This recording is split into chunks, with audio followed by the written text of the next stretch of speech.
Salut mes Nakamas, c'est le Doc, j'espère que vous allez bien. C'est la deuxième vidéo pour ceux qui n'ont... Alors ou la première vidéo en fonction de ce que vous voulez. À la fin de celle-ci, vous trouverez un lien vers la critique analyse du chapitre 902, sauf le cas Katakuri que nous allons parler ici. Voilà. Alors, moi déjà, je vais être franc avec vous, hein, parce que j'aime pas faire celui qui est pas vrai. Quand j'ai lu le chapitre la première fois, je l'ai un petit peu survolé ce passage, il était sympa, mais dans l'effervescence, vu que c'était quand même assez près, je suis allé plus loin. Et quand je l'ai lu une deuxième fois, je peux dire que j'ai eu quand même un putain de gros doute. Moi personnellement, quand j'ai lu la version française, je me suis dit, mais putain, Katakuri, est-ce que, contrairement à tout ce que je pensais depuis le départ, est-ce qu'il se serait laissé perdre? Et j'ai eu ce doute. Excuse-moi, je t'en prie, excuse-moi d'avoir douté de toi. Tu t'es exilé pour méditer plusieurs jours. Je me suis tatoué hérétique et tout, c'était un truc absolument horrible. Et ce qui s'est passé, c'est que alors c'est pour ça que je fais les... Vous inquiétez pas, il va parler aussi bientôt. J'ai même pas dit bonjour. J'ai même bonjour. Voilà, c'est ça. Dit sur la vidéo, mais c'est pas ici. Quand je fais des critiques analyses le lundi, pourquoi? C'est parce que tu as une première traduction qui est faite en anglais, tu as une traduction qui est faite en française. Il faut savoir que la traduction sont souvent basées sur une version coréenne qui date d'une version japonaise. C'est-à-dire japonais, coréen, anglais, français. Et ce qui se passe... 50% du fond qui se perd en fait. Voilà, donc alors l'aspect global est bon, mais des fois il y a des petites différences au niveau, et on sait que la langue japonaise est une langue qui a énormément de subtilité.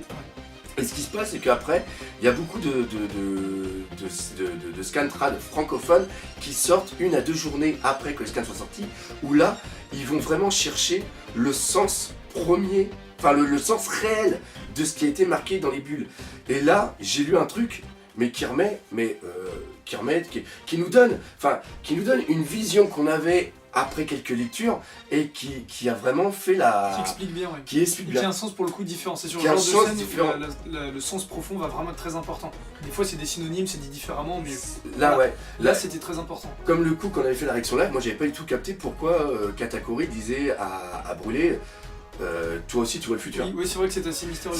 Cette phrase là, franchement, dans son contexte, faisait bizarre. Parce que la phrase précédente n'était pas traduite, enfin avait pas le bon sens. Avait pas le bon sens. Et ce qui se passe aussi, c'est que c'était par rapport au fait que les Mugiwara s'enfuient.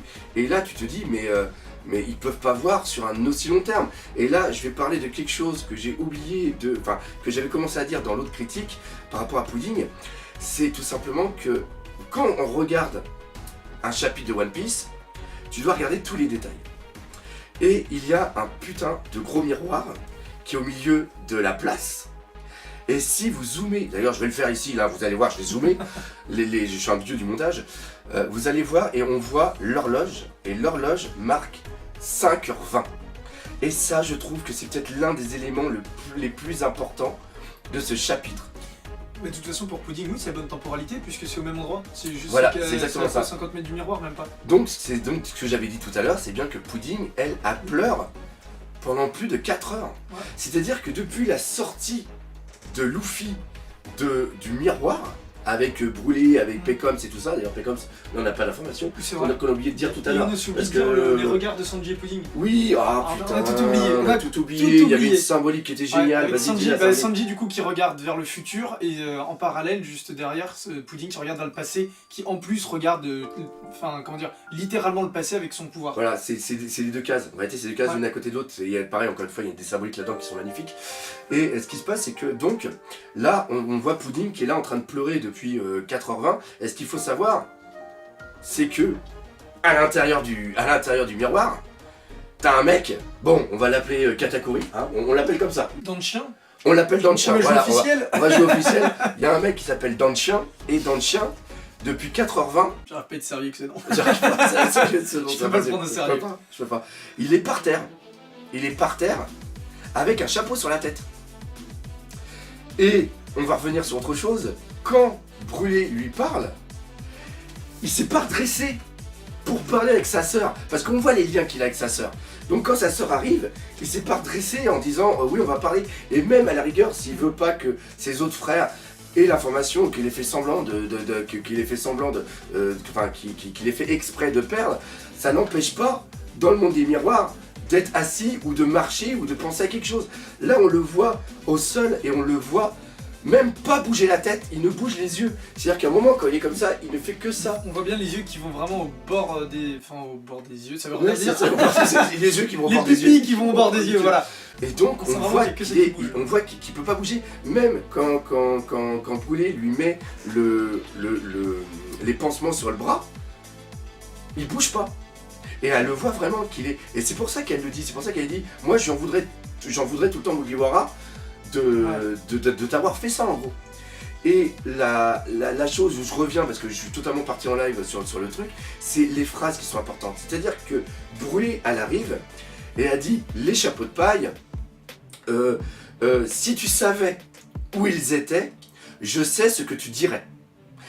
Elle dit ça à Katakuri et Katakuri lui dit toi aussi tu vois dans le futur, c'est-à-dire que Katakuri dit toi aussi tu arrives à savoir ce que les gens vont dire ou ce que les gens vont faire. Et toujours une fois, c'est voir le futur sur 3-4 secondes. Là, il parle pas de voir le futur, de dire bah tiens, regarde, là, quand t'as fini ton combat, t'avais déjà vu que Luffy allait s'enfuir 5 heures plus tard. Et c'est pas ça. C'est un peu au second degré. Il sait que Brûlé n'a pas ce pouvoir-là. C'est dit c'est l'ironie. ouais, toi aussi, tu vois. Alors ça, voilà, c'est ça. C'est un peu dit comme ça. Donc après, elle donne l'information parce qu'au début elle dit si tu savais ce qui s'est passé pour les Mugiwara.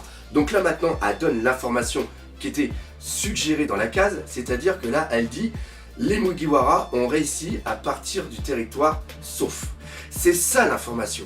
Et c'est par rapport à cette information que Katakuri rigole. Et quand il rigole, après Brûlé, elle a dit je le savais. Donc ça interprète bien ce qu'elle avait dit plus tôt. C'est-à-dire qu'elle savait comment il allait réagir. Voilà. Et c'est tout un jeu. Et le fait qu'elle dise j'en veux au Mugiwara de t'avoir battu, le rire de Katakuri n'est pas pour dire non, ceci est une fausse information. Surtout qu'en plus, a dit, que justement par rapport à la dernière version, a dit je sais comment tu réagirais, Voilà. mais je leur en voudrais quand même. Donc elle sait que lui ça va rien lui faire, m'a dit que malgré ça, malgré son avis, par rapport à ce qu'ils t'ont fait, moi je leur en voudrais quand même, même si toi, ça même si toi, mon frère que je respecte, tu lui en veux voilà. Et quand après lui dit vraiment et qu'il sourit, il a la confirmation qu'il leur en veut pas et elle lui dit je le savais. Voilà. Et c'est ça. Et après, on reprend toujours le passage le plus important de Marineford, qui n'est pas la mort de Ace, qui n'est pas la mort de Barbe Blanche, ni le fait que Barbe Noire ait pris les 2 fruits du démon. C'est tout simplement Mihawk qui dit que Luffy possède le pouvoir le plus important du monde, c'est de rassembler. Et là, on le voit. C'est-à-dire que maintenant, Katakuri a de l'empathie pour lui, et c'est vrai que ça on peut le dire, que peut-être que Katakuri s'est reconnu, parce que Katakuri, on le voit avec le flashback, il avait envie d'être ce qu'il est, il avait pas envie de se cacher, il a dit j'ai une gueule d'affreux, moi je m'en moque, moi je veux qu'on m'aime pour ce que je suis, et si on m'aime pas, je vais leur latter la bouche. Sauf qu'il a vu que si on ne l'aime pas, si on l'aime pas, que c'est pas lui qui va morfler, c'est sa famille, et à partir de là, il sait créer quelqu'un qu'il n'est pas. Et là, on va arriver sur toi ce que tu dis par rapport au fait de tomber. Oui, bah voilà, c'est tout simplement le Katakuri a pas fait exprès de perdre, il a perdu. Il allait tomber. Sauf que. Il explique, c'est même avant justement ce truc de futur. Oui, c'est là, il dit des trucs. Brûlé lui dit je t'ai vu, tu allais tomber sur le ventre et tu as choisi de tomber sur le dos. Il a donc pas choisi de perdre, il a choisi comment perdre. C'est là toute la nuance. Voilà. Mais c'est beau. Et voilà, non mais c'est vrai. Merci monsieur, c'est tout pour moi. Allez, au revoir. Mais c'est là toute la nuance, il a choisi de perdre sur le dos parce que pour lui c'était symbolique et même si lui il dit qu'il sait pas pourquoi il a fait ça, je pense que son inconscient s'est dit, c'est ce mec là il s'est vu en Luffy parce que clairement quand il était enfant, voilà, le mec qui mange, qui est nature, qui fait comme il veut, c'est Luffy clairement. Et quand il s'est reconnu en Luffy, il a dit un mec comme Luffy a toujours pu être comme il était. Il a choisi de, il a choisi d'être comme il était, de s'assumer et de faire confiance et de tenir à ses Nakama, enfin tous ces trucs-là, ce qu'est Luffy en fin de compte. Et en voyant ça, ça lui a ravivé des souvenirs. Il a dit ça y est, je peux arrêter d'être celui que je ne suis pas. Il m'a prouvé que je pouvais être celui que je voulais être. Il est tombé sur le dos et c'est symbolique, voilà, il redevient le vrai Katakuri qu'il était. Et le Katakuri qui peut perdre, pas le Katakuri que tout le monde idolâtre. Voilà, surtout que comme il le dit avec Brûlé, c'est une légende le fait qu'il soit jamais sur le dos par rapport à la Merienda. Voilà, et le fait qu'elle a dit bah oui moi je t'ai elle le voit dans le monde de on peut même imaginer qu'il ait pu perdre contre quelqu'un d'autre par exemple, qu'il se soit passé quelque chose, parce que tous les frères ne sont pas ensemble. Mais on peut imaginer qu'il s'est passé autre chose quelque part et que elle, Pudding, avait cette information. Et ça revient aussi, c'est pour ça aussi qu'elle a eu qu'elle a eu ce cri du cœur, ou peut-être qu'il y avait que elle qui a eu l'information d'une fois ça, puis quand on va hurler à un moment où elle dit Katakuri a perdu, c'est vraiment l'alerte en fait. L'alerte, le cri de la sœur qui en a marre de garder ses secrets. Ouais. Parce qu'elle, elle le sait, mais elle peut pas le dire aux autres pour pas justement, parce que elle sait pas si lui veut toujours être cet homme qu'il n'est pas. Et c'est ça qui est beau. Et du coup, est-ce qu'on a 4 autres, trois autres, Daifuku, Oven, Perospero et Compote, sachant que c'est aussi l'année. Est-ce que eux aussi sont au courant ou est-ce qu'il y avait vraiment que Bruce? Pour moi, il n'y a pas, parce que quand tu vois comment réagit Oven, il pète les plombs. Et tu vois, et en un sens, après, il va y avoir, ça peut même, encore une fois, là c'est un truc que je pense, mais c'est tellement ça qui est magique avec Ishiroda, il place plein de petites choses dans le manga qui ont une signification à la fin. Rappelez-vous quand on est au moment du mariage et qu'il y a Perospero qui est là et qui va tuer le Germa et il dit bah pour une fois c'est moi qui vais faire quelque chose, c'est pas je suis l'aîné des frères et pourtant c'est toujours Katakuri qui a la gloire et tout ça, et donc on sent qu'il y a une amertume envers, parce qu'il est hyper intelligent Perospero, tu as vu le traitement qu'il a eu tout au long de cet arc, et le fait que peut-être que ça va peut-être rapprocher Perospero et Katakuri aussi. Il y a encore une fois, dans la symbolique de la famille, parce que cet arc c'est surtout la famille, c'est un truc de fou. Et en on ne voit pas jouer en plus. Tu sais, quand dans le flashback, il y a les triplés du coup, Katakuri, Oven, Daifuku qui joue, et Perospero lui assis, il est toujours en retrait. Et en un sens, après, c'est en quoi le fait que Katakuri perde pourra lui porter préjudice, ou pourra lui par rapport à toute par rapport à tout ce qui s'est passé à travers cet arc. Moi je pense que ça va créer justement la scission dans l'arc de dans l'équipage de Big Mom. Peut-être. Parce que Big Mom, justement, comme on disait dans l'autre vidéo, il y a ce truc d'objet. Donc, et même par rapport aux plus récents frères et sœurs qui ont aussi cette mentalité de juste frères et sœurs fonction, Katakuri, Daifuku, Oven, tout ça, eux, il y a un vrai lien. Et peut-être que Big Mom va vouloir rétrograder Katakuri ou faire un truc comme il s'est passé avec Snack. Et peut-être que là, du coup, les principaux enfants, qui sont aussi l'équipage principal de Big Mom, vont se retourner contre elle ou vont s'opposer, et il va y avoir le début de. Ils vont peut-être être plus avec Katakuri, parce qu'ils vont préférer Katakuri à leur mère. Chiffon, praline, tout ça, voilà, c'est des enfants qui ont été utilisés pour les mariages politiques. Mais c'est pas les plus importants. Par contre, si Katakuri, Oven, Daifuku et tout ça commence à se rebeller, ou qu'il commence à y avoir des refus d'obtempérer, là ça risque de créer un véritable problème. Là, ce qui est beau, c'est que ça refait à peu près le même schéma qu'il y a au niveau de la marine. La marine, il y a des gens qui se reconnaissent plus dans la justice, qui se reconnaissent plus dans ce qu'ils sont, et on a l'impression qu'il y a quelque chose qui va être créé. Et ben on peut imaginer la même chose sur cette famille, une famille qui est... En gros, là, ça serait quand même une victoire de Luffy. C'est-à-dire que quand, encore une fois, on est dans le code du shonen, les gens vont analyser le code du shonen en pur et dur. C'est-à-dire que la chute d'un Yonkou est obligatoirement quelqu'un qui se fait battre et qui est au sol. La chute d'un Yonkou, c'était pas ça. Là, elle l'a bien dit, Big Mom. Elle avait dit, si j'avais eu le mariage avec les géants, j'aurais pu devenir le seigneur des pirates. Ça veut dire que elle, en tant que telle, en tant que Big Mom, n'a pas la capacité. Elle est obligée d'utiliser des alliances. Et donc, le fait qu'il y ait peut-être une séparation de sa flotte, elle va perdre son statut du coup.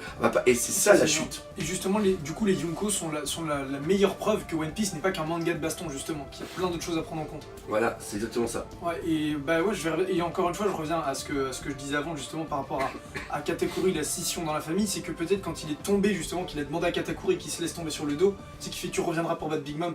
Peut-être que le fait que Luffy dise oui, je vais revenir, il s'est peut-être dit quelqu'un viendra pas nous sauver parce qu'ils sont capables, je pense, de se barrer tout seul. Mais il y a quelqu'un qui viendra s'opposer à Mama. Ceux qui n'ont pas la force, ceux qui n'ont pas la force de s'opposer, ceux qui n'ont pas il va y avoir quelqu'un qui va oser s'opposer encore une fois à Mama. Et oui, et c'est ça. C'est comme tout, hein, comme j'ai expliqué en début de vidéo, il y a plusieurs lectures. Ah ouais, clairement. C'est ça. Puis il y a des lectures qu'on peut avoir que bien plus tard. Voilà, c'est exactement ça. Par rapport au foreshadowing, et même par rapport au sens strict du terme, enfin, d'une phrase ou d'un événement. De toute façon, je pense que cette vidéo va quand même beaucoup... Il y a des gens qui vont beaucoup parler, donc au niveau des commentaires qu'il va y avoir, alors toujours pareil, mais je le répète, mais je sais comment vous êtes, commentaires si vous n'êtes pas d'accord entre eux, argumentez, et ce qui se passera c'est que voilà, c'est ça, et le mercredi je ferai les commentaires sur la critique analyse de du chapitre, mais dans l'autre vidéo, et de celle-ci. On va vraiment axer là-dessus pour faire les critiques analyses qu'on sortira mercredi. Donc pareil, voilà. Alors ces vidéos sont un petit peu faites comme ça parce que Flippy va retourner à sa maison et il a énormément de... À pied. C'est horrible. Non, et oui, il a dû revendre sa voiture pour acheter ma collection, pour acheter mes artbooks. Donc voilà. Non, encore une fois, c'est un plaisir de faire des vidéos avec lui. Et on se revoit bientôt. Très bientôt. Et comme d'habitude, on n'oublie pas le principal. Katakuri. C'est la vie. C'est la vie. C'est ça la chute. C'est ça la chute. Salut.